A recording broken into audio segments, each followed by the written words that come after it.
You can feel it's not. It's 95 degrees. If it's inside, I was keeping the AC in. Trust me, I love my dog. The car isn't running. I take him with me everywhere. Okay, I just need to see the driver's license. I don't have one with me. Do you rather just arrest me? I don't need to read the law. Yeah, you do. We do this day in and day out.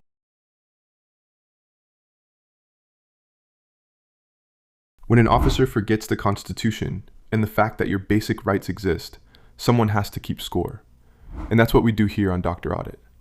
Today we're heading to Crossroads, Texas, where a routine call about a dog in a hot car turned into something far more significant.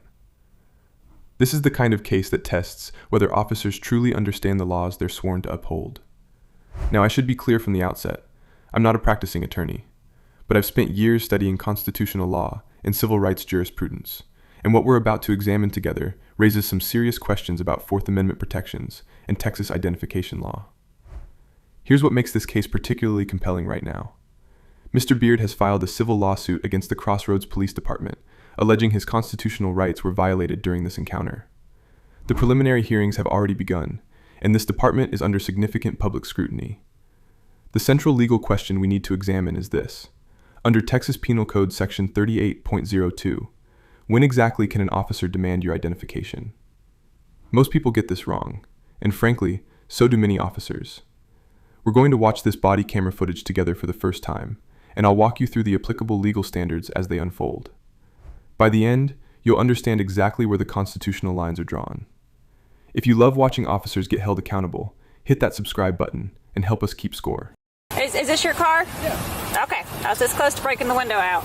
It's not that hot. It's 95 degrees. It means it's over 100 inside the vehicle. I've been in there. Windows have to be cracked. There's got to be something. I was trying to keep the air conditioning in for him because I literally. Okay, go to open that door and crack the windows open for the dog, and then use your driver's license, please.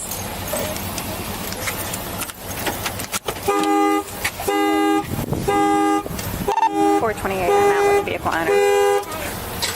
Hi. Okay. Hi. You can feel it's not. It's 95 degrees. If it's inside, I was keeping the AC in. Trust me, I love my dog. The car isn't running. I take him with me everywhere. Okay, I just need to see the driver's license. I don't have one with me. Do I have any ID with you? No. Do you know your driver's license number? What did I do wrong? This is a criminal offense, okay? What is a criminal offense? For animal neglect and abuse, yes. No, I do not abuse and neglect my animal. Okay. I need a supervisor. Okay. No. Driver's license? I need a supervisor, please. What is your driver's license? Please, I need a supervisor. I don't have one on duty right now. Look, I respect officers. I have family that are officers, but I also respect the Constitution. Go and crack your windows and then close your door.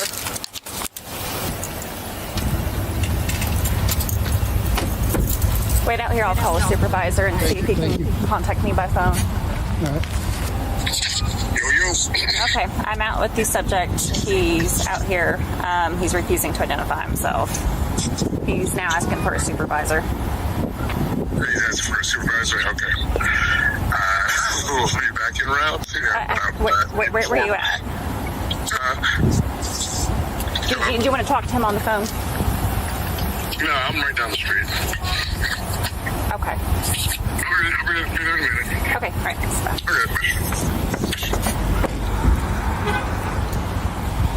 Supervisor's turning back around and he's going to come out. I would never know. I would just, it's not. This is some of the worst temps. It's 95 degrees outside. That doesn't matter. It's if I cracked the windows, that would let the 95-degree air in. I literally had it freezing cold in there before I shut the door. I'm responding out to a call, okay? Sure, I understand. And this is me responding. I'm not telling you you're a dog owner or anything like that. Well, yeah, I am here because I still have to do my job. I have to identify you now, okay? Because I'm out here for an offense. No. Okay. That's not All right. the law. Okay. Well, I'll let you talk to the supervisor when he gets out here. This is a private parking lot. I'm not going to ask you about your vehicle. My main concern is just the dog's okay. And then for documentation purposes, I do have to put your information in there, okay? I'm not saying you're going to jail. I'm not saying you're being issued a citation. I'm just trying to do my job because everything has to be notated that I made contact, okay? And make sure that well-being of that animal is okay. Broken arrow? I mean, It's a going to be closer to 100 degrees inside that vehicle. It's 95 degrees If I out crack here. the windows, I know it's going to be 95 degrees in there. I had it freezing cold. Your car is not running. I know. I shut it off. I closed the windows. I let the freezing cold air in there. Trust me, when I opened the door and got in there, it was colder inside than it was outside. Okay. I would not do that to my dog. I love my dog. Okay. It goes everywhere with me. You know? This is my supervisor right here. How's it How you doing? How you doing, Sergeant Tyler? Nice to meet you, sir. Crossroads Police Fire. Just show you that arm. Sergeant Tyler, if you'd like to see my ID also. I'm sure if they vouch for you, they... Okay. Okay, so what did you speak with me about? Well, she, I guess, got a call about my dog. Yes, sir, we did. I parked the car, Uh-huh. and I had it freezing cold today. I literally got it sat in there. Okay. I got it freezing cold. Okay. It's not sunny anymore. Okay. So it's not, radiating heat or anything like that. Okay. And I went inside. I've been in there for 15 minutes. Okay.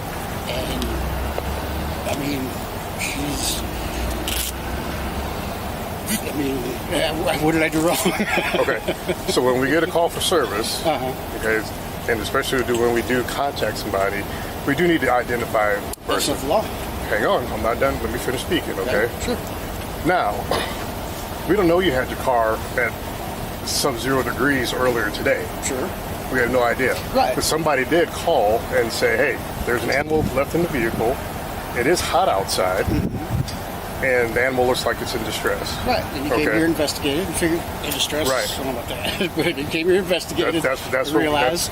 That's what's relayed to us. That's what relayed to us. All right, so let's break down what we just witnessed, because there's a lot happening here that the average viewer might miss. Officer Hullbert immediately invokes animal cruelty. She mentions Texas Penal Code Section 42.092, which does criminalize animal cruelty and neglect. But here's what's critical to understand. The statute requires proof that a person intentionally or knowingly fails to provide necessary food, water, care, or shelter. Mr. Beard claims the car was freezing cold with the AC running before he went inside. The officer never actually checked the dog's condition or took a temperature reading inside the vehicle. Now watch how quickly this shifts from welfare check to identification demand. She says, "Let me see your driver's license, please," almost in the same breath as discussing the dog. That's where my legal antenna go up.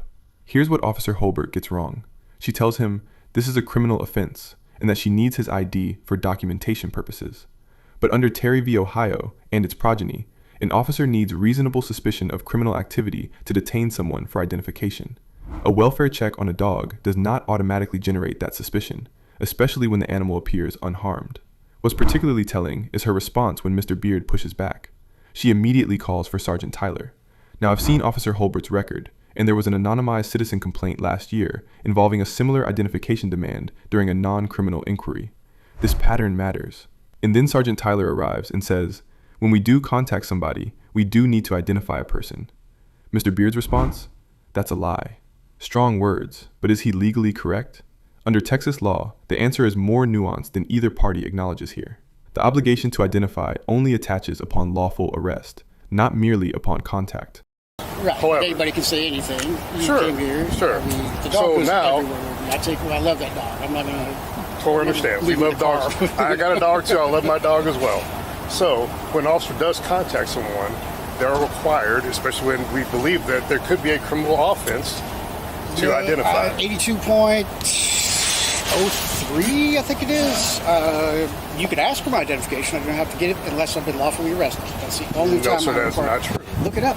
Look it up. That's right. Look up You're 82. being lawfully detained because there is an animal in the vehicle. We got a call for service. The windows are down now. The windows are down now. I instructed you to put them down. Yeah. Okay. No problem, Mr. Committee. Yes, sir. Potentially. Okay. Come on, man. I saw you trying not to laugh. Here's the deal. As soon as we're done, as soon as you give your ID and we're done, we're gone. I don't like the fact that we have to show our papers. Look, I have a lot of family there in your business, okay? I respect you guys. I also respect the Constitution. But you are lawfully detained. And I do not have to show. I Yes, cannot sir, give you you. do. Will you please just look it When up? you I swear to God. Failed ID. Please just look it up. I know. Look it up. I'm telling you. You're going to make a big mistake. No, I'm not. I know this very well. I know this. So do I. How long have you been doing law enforcement? just look it up. Would it kill you to look it up? You have a phone right there. I'm Feel free to recording look it up. because So are we. We're all What do you- recording. yeah, those disappeared. You guys don't have a phone you can look it up? Those get edited. What you edited? Those get edited. So that's what I'm saying. Your phones? You're saying these get disappeared. Those get edited. Sure. Okay. Sure. What's your name, sir? Garth. I'm sorry. Garth. Garth. Yeah. Okay. That's Garth, what's your all. last name? I don't have to give it to you. Okay. I don't call people by their first names because it's a respect name. Okay. Nice try. Until I get to know them. It's not a nice try. This is what this country's become. This is what this country. You guys are like addicted to IDs, and you don't even know the law. Here, you know what? I'll stop. I'll look it up. Go for it. I'm going to show you because you'll be very surprised. Look up build ID. Yeah, I know. Okay. Failure to identify. A person commits an offense if he intentionally refuses to give his name, residence, address, or date of birth to a police officer who has lawfully arrested the person. They see that. The police officer who has lawfully arrested the person. A person commits a crime. A person, look, it's right here. A person commits an offense. I just read it yourself. And there it is. Mr. Beard pulls out his phone and reads the statute directly to them. Texas Penal Code Section 38.02, word for word. A person commits an offense if he intentionally refuses to give his name, residence address, or date of birth to a peace officer who has lawfully arrested the person. Lawfully arrested. Not detained, not contacted, not suspected. Arrested. Now here's what makes this moment so significant from a legal education standpoint. Texas is what we call a stop and identify state only upon arrest. This distinguishes it from states like Nevada or Arizona, where courts have upheld identification requirements during Terry stops. The Texas legislature made a deliberate choice here, and that choice matters. What strikes me watching Sergeant Tyler's face is the cognitive dissonance. He sees the statute on Mr. Beard's phone, he reads it, and his response? Essentially nothing changes. The demand continues. I should note I'm not a practicing attorney, and this isn't legal advice, but the case law here is remarkably clear. In Brown v. Texas from 1979, the Supreme Court specifically addressed this. They held that detaining someone and demanding identification without reasonable suspicion of criminal activity violates the Fourth Amendment. Texas courts have consistently interpreted 38.02 in line with that holding. Here's the broader context that concerns me. The Crossroads Police Department has faced criticism before for similar encounters. Chief Short implemented body cameras in 2025 specifically to increase transparency. And yet, we're watching officers contradict a citizen who is reading the law verbatim to them. Mr. Beard asked them to look it up. He begged them to verify. They had smartphones. They had access to the same statute he was reading. The refusal to even check suggests something troubling about institutional training, or perhaps institutional culture. Yes, and you, let me read it again to you. A person commits an offense. You totally not you didn't understand. This says I can't give you a false name. This is a different section. This is the first one. That's not my problem. It really isn't. It is. No, it isn't. Okay, here's the deal. Here's what can happen because you're refusing to identify yourself. Hold on a Supposed to second. go to the ID and say, here's Hold who I on. am So because you're going hang on, to arrest me for refusing to identify That's myself. what you just read it. I read, yeah, I cannot give you a face the other name. part of it is- But why don't you please pull it up? I swear to God, I'm not lying here. There was two different sections I read, okay? Hang on, listen to me. Oh my God. The other part of it is that when you do that, the other consequence, now we have to impound your dog, and we don't want to do that either. You said you love your dog. Yeah, that would be retaliation. No, sir, it's Yeah. not. We can't leave the dog If you guys here. want a massive lawsuit on your hands, I mean, you How guys is that retaliation when we can't leave the dog here in the car by itself? really, Yes, sir. you're gonna. I'm letting you know This what is the how. consequences are. This is America. This is what you're doing to a citizen. Okay. All I did was go inside, grab some clothes quick. Yes, sir. I sat in the car, got it. Yeah, somebody call. Okay, what do you do? I mean, that doesn't mean I do anything wrong. You know? Let me ask you this. What is your end goal here? to get you guys need to be educated. You really don't understand that Okay. what I'm telling you is actually the truth. And and police officers So what is your end goal? not to go on about my way. So is ours. Okay, Get you well, on go. about your way.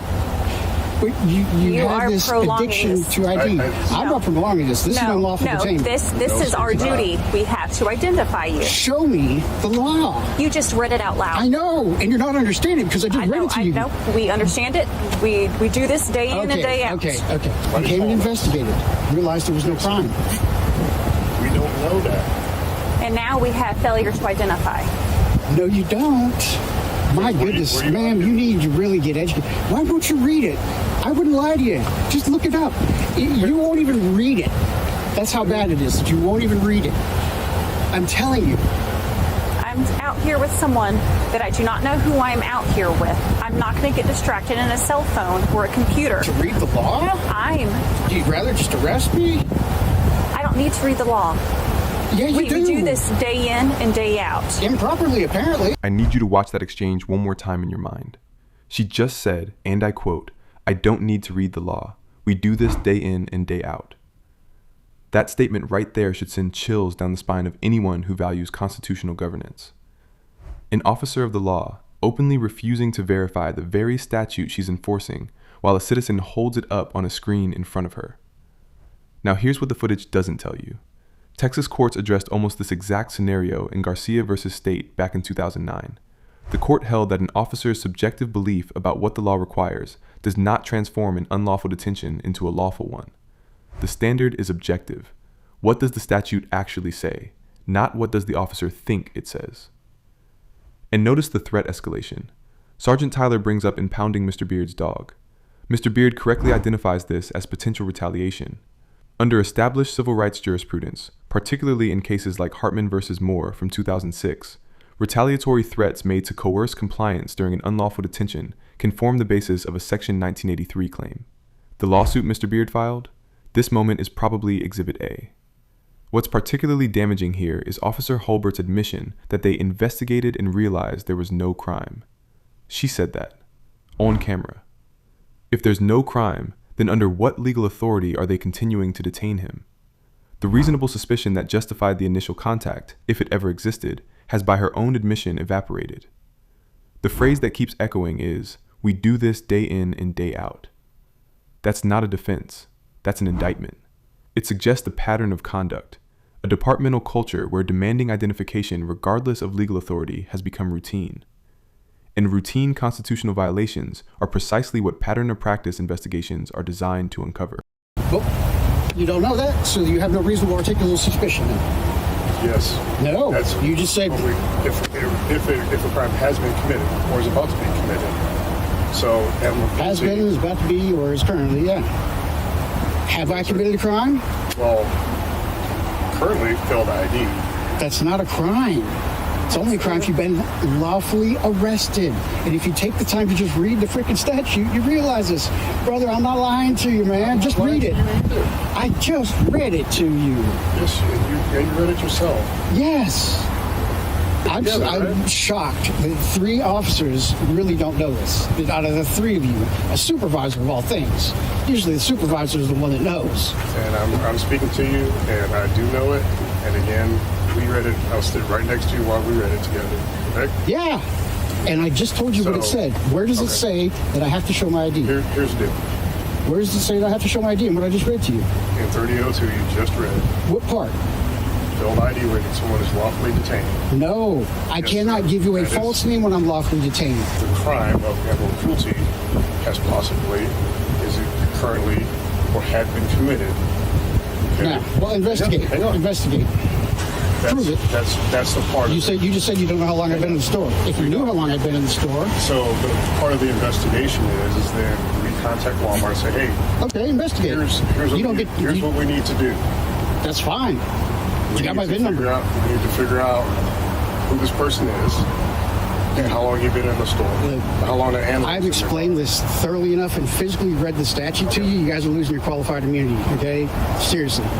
Are you a sergeant? Yes, sir. And you don't know this? Absolutely. I guess as you're saying, I don't know. Bewildering. I mean, this is just, I'm sorry. beside myself. But if you just read it with me. Call your lieutenant.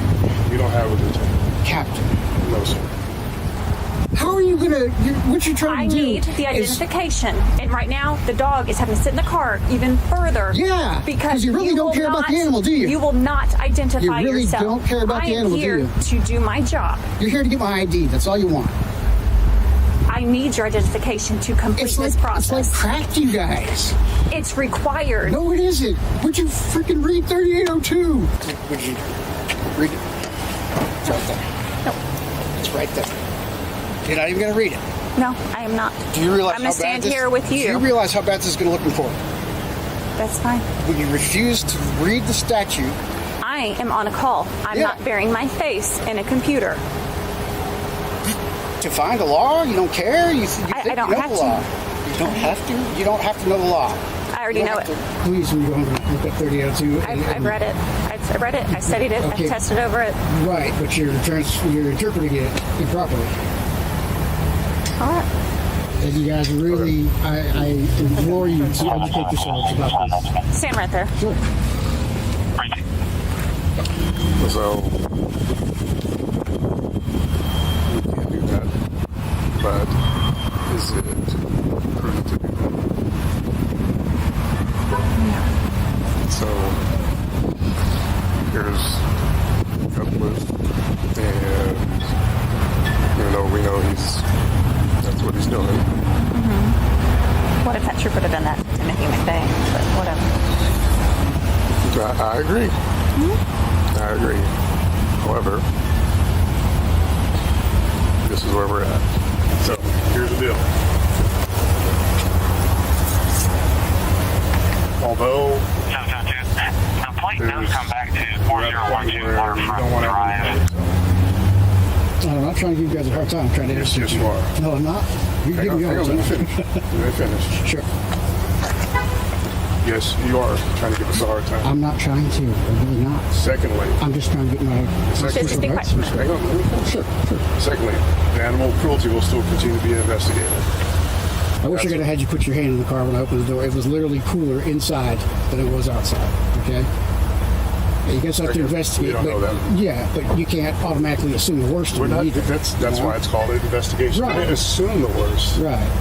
That's why we call it investigation. The officers come out, they investigate, they contact people, they say, hey, is this your car? Yeah, this is my car. Is this your animal? Yes, it's my animal.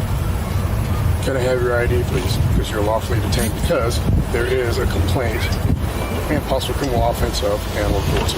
This is where it completely falls apart for the department. Mr. Beard just handed them an off-ramp. He literally said, contact Walmart and find out how long I was in the store. That's the investigation. That's how you determine if an animal was actually in danger. Instead of taking that reasonable investigative step, they kept circling back to the ID demand like a broken record. And here's what makes Chief Short's recent public statements ring so hollow.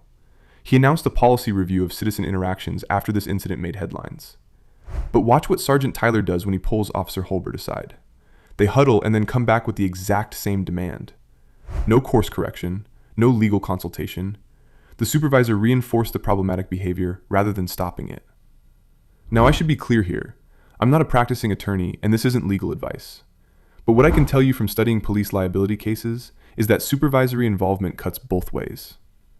Under Monell v. Department of Social Services, the presence of a supervisor who endorses unconstitutional conduct can expose the municipality itself to liability. Sergeant Tyler didn't just fail to intervene, he actively participated. The most telling moment? When Mr. Beard asks if they refuse to read the statute, and Officer Hullbert responds, I am not burying my face in a computer. She then claims she studied it and tested over it. But if that's true, then she knows it requires lawful arrest. So either she failed that test, or she's choosing to ignore what she learned. This is exactly why the Crossroads community has been demanding enhanced training protocols. Knowing the law and applying it correctly are two different competencies. And right now, this department is demonstrating a troubling gap between academy education and street-level execution. Yeah, that's the 10, sure. So- you investigate, but you don't have to get my ID to investigate. Yes. Look, I'll tell you, we have an epidemic in this country of constitutional rights get violated all the time through this. And And officer here. I know you guys don't think I could possibly be right. And you guys Officer know the Hullbert law. didn't do that tonight. But just look at, no. Officer I know. Josie did it, and I didn't do that tonight either. Well, I mean, technically, this detainment has lasted a little longer than it's supposed to, but That's I'm not. That's I'm not worried due to about it. you. That's So due to you. Are free to go. go home, take care of your dog. Please look up the law tonight. So they finally let him go. After all of that, after the circular demands and the refusal to read the statute, and the supervisor doubling down on the same unconstitutional position. You are free to go. Go home. Take care of your dogs. And that right there is the admission. Because if Mr. Beard had actually committed a crime, or if there was any legitimate basis to demand his identification, then he wouldn't be walking away. The fact that they released him without charges tells you everything about the legal foundation they were standing on, which is to say, there wasn't one. Now let me bring this full circle because I think it's important to understand what this case actually represents in the broader landscape of civil rights law. Mr. Beard's lawsuit isn't just about one bad encounter at a Walmart parking lot. It's testing a fundamental question that courts have grappled with since Terry v. Ohio in 1968. Where exactly is the line between a consensual encounter and an unlawful detention? And when officers cross that line, what remedies do citizens actually have? The preliminary hearings that have taken place over the past month are significant, because what the court is evaluating isn't just whether these specific officers made a mistake. It's whether the Crossroads Police Department has cultivated an environment where constitutional violations become routine. Remember Officer Hullbert's own words, "We do this day in and day out." That's not a defense. That's an admission of institutional practice. And here's what makes this case particularly instructive for anyone watching. Texas legislators are currently reviewing proposed amendments to Section 38.02, specifically because of incidents like this one. The law as written is actually quite clear. Citizens are only obligated to identify themselves upon lawful arrest. But when officers across the state routinely ignore that limitation, the legislature is being forced to consider whether the statute needs to be even more explicit to prevent this kind of overreach. I should note again that I'm not a practicing attorney, and nothing I've said constitutes legal advice. But from a scholarly perspective, this case sits at the intersection of several critical legal doctrines. Fourth Amendment seizure analysis, the reasonable officer standard from Graham v. Connor, municipal liability under Monell, and the emerging jurisprudence around First Amendment retaliation when officers threaten consequences for citizens asserting their rights. The community protests demanding better training aren't just about this one department. They're part of a national conversation about what we expect from the people we authorize to use force in our name. And body cameras, which Chief Short implemented specifically for transparency, are only valuable if the footage is actually used to hold officers accountable when they violate constitutional boundaries. So what should you take away from all of this? Know your rights. Understand that in Texas, you are not required to identify yourself unless you are under lawful arrest. But also understand that asserting those rights in the moment can be difficult and sometimes dangerous. Mr. Beard remained calm and cited the law, and still faced escalating pressure from two officers who refused to acknowledge what the statute actually says. The law isn't always self-executing. Sometimes it takes lawsuits like this one to remind departments that constitutional limits aren't suggestions. If this case got you thinking, I want you to check out another video we did covering a situation where a female officer actually arrested someone for her own mistake and ended up losing her job over it. The parallels to what we just watched are striking, and it shows what accountability can look like when departments take constitutional violations seriously. If you love the work we do here, hit that subscribe button so you never miss a video. And if you'd like to support the work we do here, please click the join button below to become a channel member.